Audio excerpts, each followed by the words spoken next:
Hi, I'm Jennifer Lepore, an online education manager here at ArtistsNetwork TV, and we've been working with Lee Hammond here in the ArtistsNetwork TV studios for the last couple of days on two new videos. One is on lifelike drawing with graphite, and the other one is lifelike drawing with colored pencil. So welcome everybody into our studio. Welcome, Lee.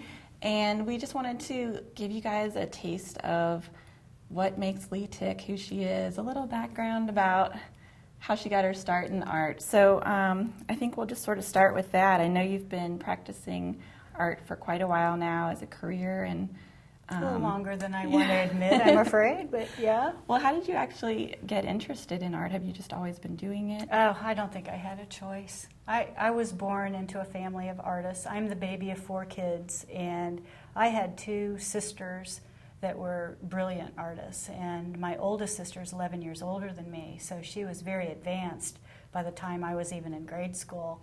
And I just thought they were magical. I wanted it so bad, but it was something I felt very early on. I remember watching Captain Kangaroo and seeing crayon drawings that they did because they were the spokespeople for Crayola, and I wanted it so bad, and I was only 5 then. So I think it's really more of who I am rather than what I do.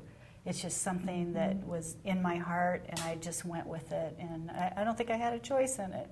Tell your toilet paper story. Okay. Oh my gosh, my mom, she's a hoot. She's real creative too. She does a lot of like the needle crafts and things like that. She has a great color sense. She'd be a great artist if she'd let herself be, but she just never had the opportunity. But I asked her one time, were we always that creative? Were we always, doing stuff? Because every time she went to the grocery store, she had to buy new markers, new crayons, and new paper for somebody. And she said when we were growing up, there wasn't even a piece of toilet paper in the house that didn't have a doodle on it. I mean, we drew on the countertops, talking on the phone, everything. I mean, it just flowed out of us. That's really neat. It was fun. What a great family. It was fun. Yeah.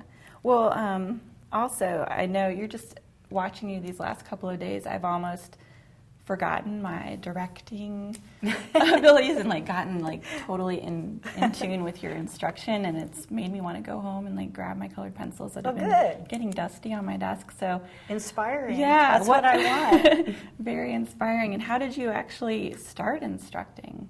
That is something that I just fell into also. I had really no experience in it. And I actually started going to college to be an art teacher in art education, but I'm just such a free spirit that when I got into college, it just didn't work for me. I was antsy. I didn't feel it. I just wasn't feeling it. So I dropped out of college, and I actually felt the need to work. I wanted to be professional. I don't know, responsibility, whatever.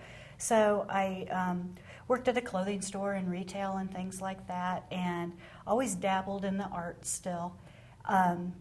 Then I went on to be actually working for the police department. I wanted to be a police officer, and I was still obsessed with art. So I was a public service officer in Lincoln, Nebraska, and I was working nights. And trust me, at 2 o'clock in the morning in Lincoln, Nebraska, not much going on. So I brought my art projects with me for this correspondence course I was taking because I couldn't go to school, And I was working on the projects, and then one thing after another, people started wanting to see if I could be a police artist, and I found out I could do that really well. So I ended up being the sketch artist for Lincoln, Nebraska Police Department.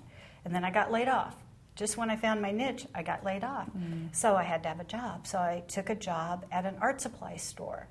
And they had an instructor there that did oil painting, and it was just enthralling to me. I would just watch him teach. And then I had the job of guiding professional artists to what tools to use and everything. And they trained me through NAMTA. So I was very educated in art supplies and materials and usage and chemicals and all that jazz. And so my job at the police department became available again, and I turned it down because I love the art. What am I doing? I need to be an artist. So then I decided to go to bigger and better places, and I moved to Kansas City. And I was the police artist, which I still am, for the Kansas City metro area. And I took a job with an art supply store there. And I was doing demos in front of the store with new products that came in to bring in customers, and it just felt natural to me. And then I took a job at Lee Ward's, which was a very popular creative center similar to Hobby Lobby and Michael's back in the 70s. Okay. And I started teaching there. I started as a sales clerk, and then they had classes, and then I asked them if I could teach a class. And one thing led to another, and the funniest story was they had a oil painting instructor that had to move. And they came in, they said, Lee, can you take over her class? And I'm like, oh, sure. And they said, good, because it's a full one and they don't have an instructor. And I said, sure, I can do that.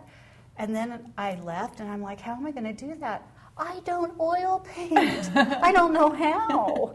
And I thought, oh, dear. So I took the book that they were using, and I went home over the weekend, and I read it, and I read it, and I read it, and I thought, okay, I can do this. I can just fake it. And you know that old phrase, fake it till you make it? Well, that's what I did. I walked into that class, and I said, okay, well, I understand you're using this book, and so you can get used to me. We're just going to go very slow. And I'm like, oh, geez. So I just read the book and said, okay, step one would be, and I read it verbatim from the book, and then I went to the canvas and just like, okay. And that's step one. And then it's like, step two is, okay. And I did that, and I just pretended I knew what I was doing, and they bought into it. They were like, oh, you're the best teacher ever. And I'm like, how? But I was so proud of myself. And by doing that, it sounds ridiculous, but by doing that, I just built my confidence, and I thought, man, I can teach anything. This is awesome. So it just went from there. Excellent. Yeah, it was fun. And with the careers that you've had and that you still have you had time to sort of do your whole family thing? And well, it got interesting at times, but the good thing is I've always been an artist, and my kids just thought that was normal. I mean, every mom has a drawing table that you fall asleep under, and so everybody, would just sit in my lap and fall asleep, and I would just keep on going. And to them, that was just the way life was.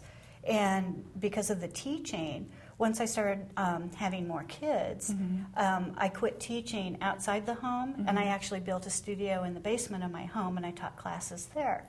So I taught in the evening. And so, their dad would come home, and he'd take over, and I'd go down and teach, and then I'd come back up and tuck him into bed. And it just became a regular routine. And then, I never excluded them. My kids were real important to me, and so I would go, do little art demos at their schools and things like that. Oh, that's and really I could great. take them with me a lot of the places. So at that time, I didn't do, the traveling thing like I do now. I was pretty much, stay put. And as they got older, I just started doing a little bit more and a little bit more.